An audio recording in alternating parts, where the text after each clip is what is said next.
एक समय की बात है, किसी गांव में एक साहूकार और उसकी पत्नी रहती थी। उनके 3 बच्चे भी थे। साहूकार बहुत समझदार और धार्मिक था। सुबह जल्दी उठकर स्नान आदि करके सूर्य भगवान को जल अर्पित करता था और गणेश जी महाराज की पूजा पाठ करता और कथा भी सुनता था। जबकि साहूकारनी इसके विपरीत एक आलसी महिला थी। ना तो सुबह जल्दी उठती और ना ही घर की साफ सफाई करती, ना ही खुद स्नान करती और ना ही बच्चों को स्नान करवाती। शंकर ने उसे कई बार समझाया कि ब्रह्म मुहूर्त में उठकर झाड़ू पोछा किया करो, स्नान आदि करके चौका किया करो, बच्चों को भी स्नान करवाया करो। देखो हमारा घर कितना गंदा रहता है। जिस घर में गंदगी होती है वहाँ कभी भी बरकत नहीं होती है।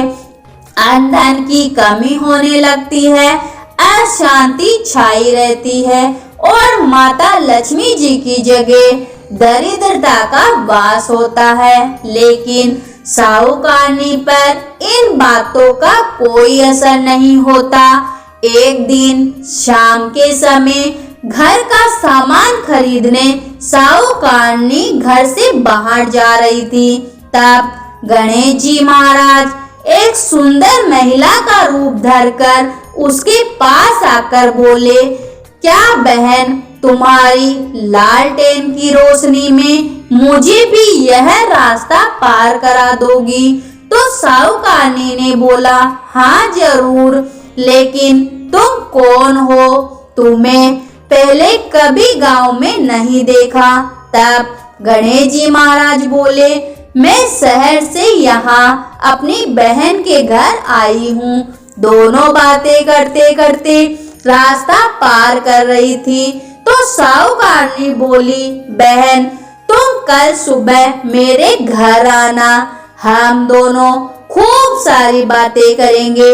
अगले दिन गणेश जी महाराज साहूकारनी के घर पहुँचे और घर की दशा को देखकर बोले, क्या बहन तुम घर की साफ सफाई नहीं करती?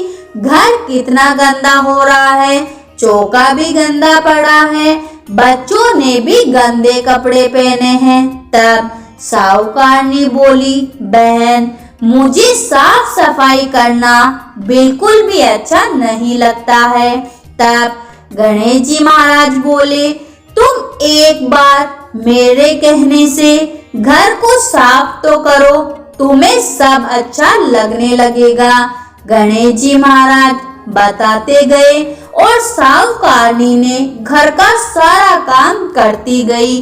घर की सारी साफ सफाई कर चूल्हा लीपा और बच्चों को नहला धुलाकर साफ कपड़े भी पहनाए।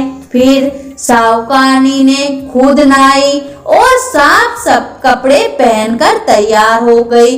इस तरह गणेश जी महाराज एक औरत का रूप धरकर रोज साहूकार के घर आते और उससे घर की अच्छे से साफ सफाई करवाते। इस तरह कई दिन बीत गए। साहूकार यह देखकर बहुत खुश हुआ। घर में साफ सफाई रहने से, गणेश जी महाराज की पूजा करने से घर में बरकत होने लगी। घर में अन्न धन के भंडार भर गए। साहूकारनी पड़ोसन के घर आई और उसकी तरक्की को देखकर नहीं रह पाई और उससे पूछने लगी कि अचानक तुम्हारे दिन कैसे फिर गए? साहूकारनी बोली, मेरी एक सहेली है, वह रोज आती है और मुझसे घर की साफ सफाई करवाती है, गणेश जी महाराज को भोग लगवाकर फिर कथा भी करवाती है। उसी ने मुझे यह सब सिखलाया है। मैं उसका कहना मानती हूँ और मुझे अब साफ सफाई करना, पूजा पाठ करना बहुत अच्छा लगता है। तब वह बोली, ऐसी कैसी सहेली है जो रोज घर आती है और तुझे साफ सफाई करवाती है। कल उसे रोकना और हमें भी उससे मिलवाना। दूसरे दिन जब गणेश जी महाराज आए तो साहूकारनी ने उन्हें जाने नहीं दिया और बोली, बहन, मेरी पड़ोसन ने मुझे कल ताना मारा था कि कैसी सहेली है जो तेरी रोज आती है और चली भी जाती है, तेरे घर रुकती क्यों नहीं है। आज तो मैं तुम्हें जाने नहीं दूंगी, अब तुम इस चौकी पर बैठ जाओ। तब गणेश जी महाराज बोले, बहन, मैं तो राजा महाराजा के घर भी नहीं बैठती, तो तेरे घर कैसे बैठूं। पर साहूकारनी तो नहीं मानी और हाथ पकड़कर गणेश जी महाराज को चौकी पर बैठा दिया। तब गणेश जी महाराज ने उसे साक्षात दर्शन दिए। साहूकारनी यह देखकर आश्चर्यचकित हो गई और गणेश जी महाराज के चरणों में गिरकर उन्हें प्रणाम करने लगी। गणेश जी महाराज की कृपा से साहूकारनी के घर अन्न धन के भंडार भर गए।